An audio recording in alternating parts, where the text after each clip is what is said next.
और मान लो कि आपके घर में किसी बच्चे की, लड़के की या लड़की का या मंगल विवाह नहीं हो रहा हो या शादी नहीं हो रही हो, या उस लड़के लड़की के लिए बहुत प्रयास कर लिया आपने और उसकी शादी हो ही नहीं रही। जितने लोग भी कथा सुन रहे हो बहुत ध्यान देना, ये जो पानी पीने का जो मटका होता है ना, जिसको हमारे यहाँ कलश कहा जाता है, हंडा कहा जाता है, जिसको हमारे यहाँ परिंडा कहा जाता है, मटका कहा जाता है, तो पहले जो मटका चलता था वो लाल कलर का चलता था, ठीक है। उस पे कलाकृति करते थे लोग, उस पे डिजाइन करते थे। आपके यहाँ भी होगा, जितने लोग कथा सुन रहे हो ना, आपके यहाँ भी मटका होगा, लाल कलर का चलता था। अभी अभी जो मटका चल रहा है ना, उसका कलर चेंज कर दिया गया। कौन सा कलर का हो गया? वो काले कलर का बेचने लगे। तो वो बेचने वाला क्या कहता है कि साहब ये सफेद, ये लाल जो मटका है ना, इस मटके से मजबूत अगर कोई मटका है तो वो काला है। बोलो सही है कि गलत है? अरे बोलो तो सही है ना। आप कभी जाओगे बाजार तो कह देगा, कुमार भी कह देगा, ये जो मटका है ना लाल वाला, इस लाल वाले मटके से मजबूत ये काला वाला मटका है, ये काला मटका है। और महाराज इससे पानी ज्यादा ठंडा ये कर देगा। पर शिव महापुराण की कथा, लिंग पुराण की कथा कहती है, और अगर आपने बैसाख मास की कथा को श्रवण कराओ, बैसाख की एक कथा होती है, उसको अगर आपने श्रवण कराओ तो उसमें वर्णन आता है कि घर के अंदर जहां पर आप पानी पीते हो, जिस स्थान पर अन्नपूर्णा निवास करती है, जिस स्थान पर अन्नपूर्णा का वासा होता है, रसोई घर में जहां पर भोजन बनता है, उस स्थान पर काला मटका नहीं रखा जाता। काला हंडा, काला मटका उस स्थान पर नहीं रखते।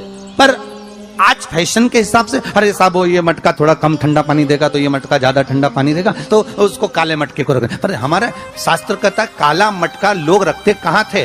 पहले जो शास्त्र रीति थी, उस काले मटके को रखते थे जब मकान बनता था, जब प्रॉपर्टी बनती थी, जब जमीन बनती थी, जब जायदाद बनती थी, संपदा बनती थी, तो उस स्थान पर उस काले मटके को केवल नजरोटे के लिए, केवल हाय के लिए, केवल नजर के लिए रखा जाता। उसको लोग लेना पसंद नहीं करते। पर आज के व्यक्ति को अगर कह दिया जाए कि ये दो मटके रखे हैं साहब, लाल भी है और काला भी है, तो कौन सा पसंद करेगा? वो काला वाला ही दे दीजिए साहब, ये पानी ज्यादा ठंडा करेगा, उसकी श्रेष्ठता रहेगी। नहीं, शिव पुराण कर रहे हैं, भगवान कुंभ का निर्माण कर रहे हैं, भगवान कलश का निर्माण कर रहे हैं, और भगवान स्वयं ब्रह्मदेव कर रहे हैं कि आप ऐसा निर्माण कर दो जिसमें 33 कोटि देवता स्वतः विराजमान हो जाए। तो भगवान ने उस कलश का निर्माण कर दिया। अब कलश का निर्माण करा तो स्वयं भगवान ब्रह्मदेव बोले, प्रभु इस कलश के अंदर मेरा स्थान कहां है? मेरा स्थान कहां है?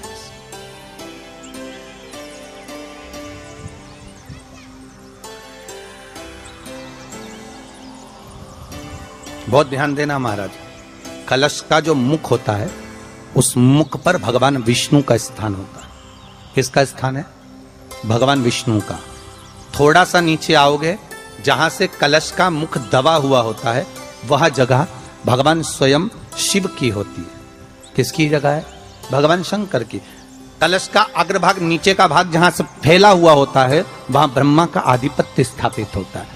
फिर कलश का जो नीचे का भाग होता है, वो भगवान शिव और शक्ति का स्थान होता है। कलश के बाहरी भाग में, जहां पर बाहर का हिस्सा होता है, उस कलश के बाहरी भाग में 33 कोटि देवताओं को भगवान शंकर ने लाकर विराजमान किया होता है। महाराज भगवान शंकर 33 कोटि देवताओं को निमंत्रण देकर उस कलश में विराजमान कर दिया। कितना सुंदर है महाराज जी। उस आम के पल्लव की महत्वता को जरा जानिएगा, बहुत बहुत ध्यान दीजिएगा। आम के पत्ते देखे आप लोगों ने? अरे बोलो जम के तो बोलो, देखें। उसका प्रयोग कभी आप लोगों ने करा? आम के पत्ते का कभी प्रयोग कर कर देखिएगा।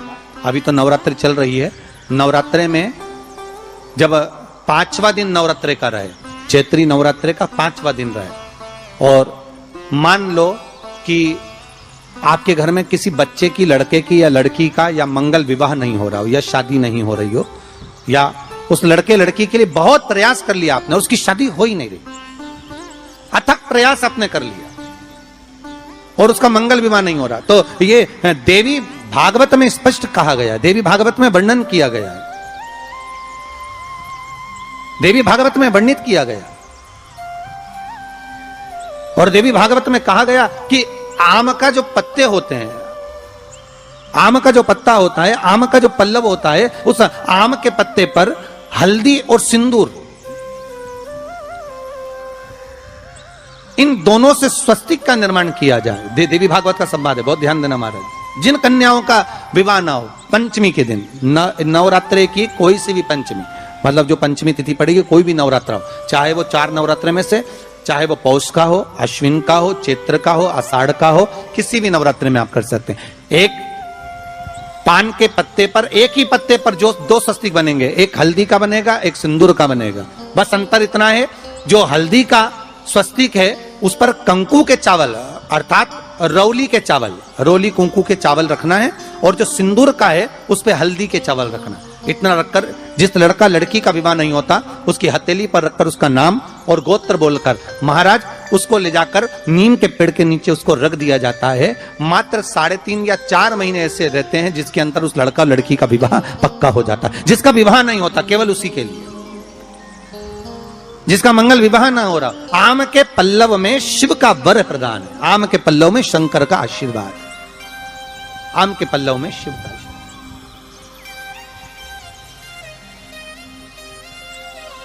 भगवान भूत भावन भूतेश्वर मेरे शिव, मेरे करुणा सागर मेरे शंकर, मेरे त्रिकालदर्शी, मेरे कैलाशी, मेरे भोलेनाथ स्वतः कह रहे हैं, अरे रति तुम रोती क्यों है, तुम्हारे रोने का कारण क्या है? प्रभु मेरे पति के साथ ये आम का पेड़ भी जलकर भस्म हुआ। आम का पेड़। भागवत जी किस किसने सुनी है? हाथ उठाओ जरा, जिन जिन ने भागवत जी सुनी है। आप लोगों ने सुनी है भागवत? रखिए हाथ। अगर आप लोगों ने भागवत सुनी होगी तो उसमें वर्णन आता है,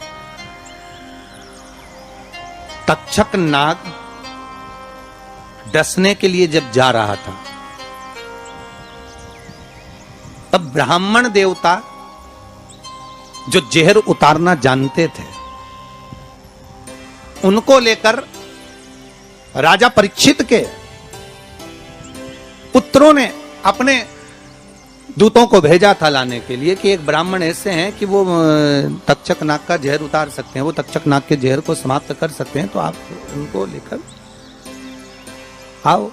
और वो तक्षक नाग का जहर उतारने वाले उस ब्राह्मण को लेकर जा रहे थे। तो सर्प ने विचार करा, तक्षक नाग ने कि बताओ ये तो गजब का काम कर रहा, अगर ये ब्राह्मण पहुंच गया तो ये ब्राह्मण तो सर्प का जहर उतार देगा। तो सांप तक्षक नाग को ये चिंता लग गई कि मेरे को ही डसना है और मेरे जहर ये उतार देगा, और डसने भी एक ही बार है और मरना चाहिए परीक्षित को श्राप लगा है, अब करूं तो करूं क्या। तो सर्प ने विचार करा कि मैं एक रूप रख कर जाता हूं और इस ब्राह्मण की परीक्षा लेता हूं।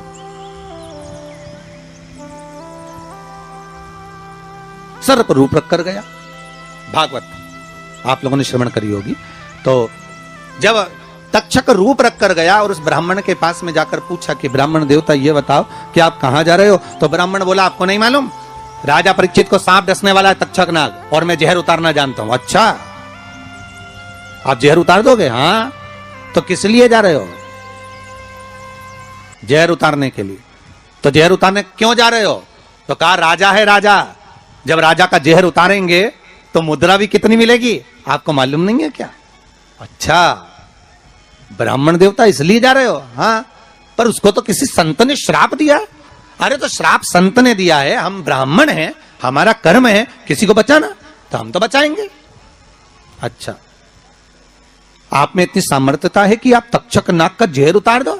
अरे तक्षक नाग आकर अगर मेरे सामने खड़ा हो जाए और किसी को डस ले तो यह पक्का है कि मैं जहर उतार सकता हूं। अच्छा तो इतने में तक्षक नाग सामने बिल्कुल प्रकट हो गया और तक्षक नाग प्रकट होकर बोला बता ब्राह्मण किसको डसूं मैं?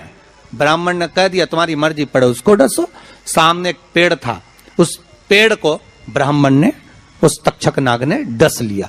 अब तक्षक नाग ने उस पेड़ को डसा और डसने के बाद में वो पेड़ पूरा जल गया, पूरा जल गया। अब पेड़ तो जल गया पर ब्राह्मण जो था जिसको परीक्षा देना थी वो ब्राह्मण को यह नहीं मालूम था कि इस पेड़ पर एक संत बैठकर साधना कर रहा था, तपस्या कर रहा था, और जब वो पेड़ जला तो वो संत भी जल गया, संत भी जल गया। अब जब संत जल गया ब्राह्मण ने हाहाकार की आवाज जब सुनी तो आंखों में जल भर गया। आखिर हुआ क्या? ये संत जल कैसे गया?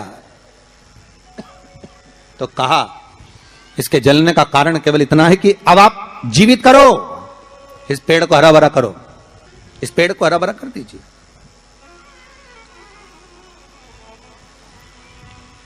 और ब्राह्मण ने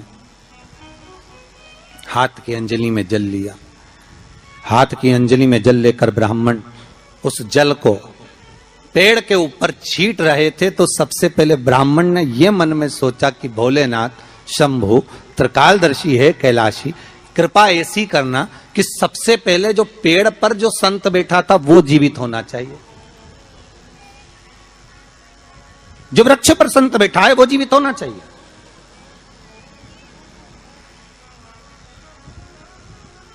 हाथ का जल ब्राह्मण ने जैसे छोड़ा, छोड़ते से ही पेड़ भी हरा भरा हो गया और उसके ऊपर जो संत बैठे थे वो भी जीवित हो गए। जीवित हो गए तो तक्षक नाग को ये लगा कि इसने एक जले हुए पेड़ को जीवित कर दिया, वापिस हरा भरा कर दिया, और इसने ऊपर बैठे हुए संत को वापिस जीवित कर दिया, तो ये पक्का है कि मतलब ये तक्षक नाग का जहर, मतलब मेरा जहर राजा परीक्षित को उतार सकता है। तो तक्षक नाग ने अपनी बात को पलटा और पलट कर कहा, महाराज जी हाथ जोड़कर निवेदन करता हूं, जितना राजा परीक्षित के पुत्र आपको धन देंगे उससे 1000 गुना धन मैं आपको देता हूं।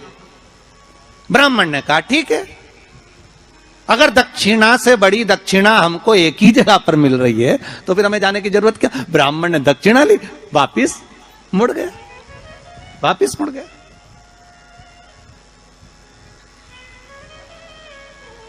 अब ईमानदारी से बोलो,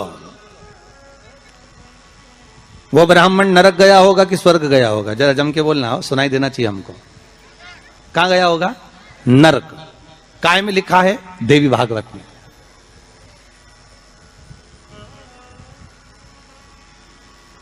उसका कारण क्या था? शिव महापुराण की कथा कहती है जैसे एक नाव चलाने वाला व्यक्ति नाव लेकर जा रहा है और उसमें बहुत सारे यात्री बैठे हैं, बहुत सारे यात्री, और नाव डोलने लगी, आंधी चलने लगी, तूफान चलने लगा, हवा आने लगी, लहरें उठने लगी और नाव डूबने लगी। तो जो नाव में बैठा हुआ नाव चला रहा था वो कूद गया और कूद कर बाहर निकल गया, और निकलकर सारे के सारे जितने नाव में बैठे थे वो सब जलने लगे। जितने नाव के अंदर बैठे थे वो सारे के सारे जलने लगे।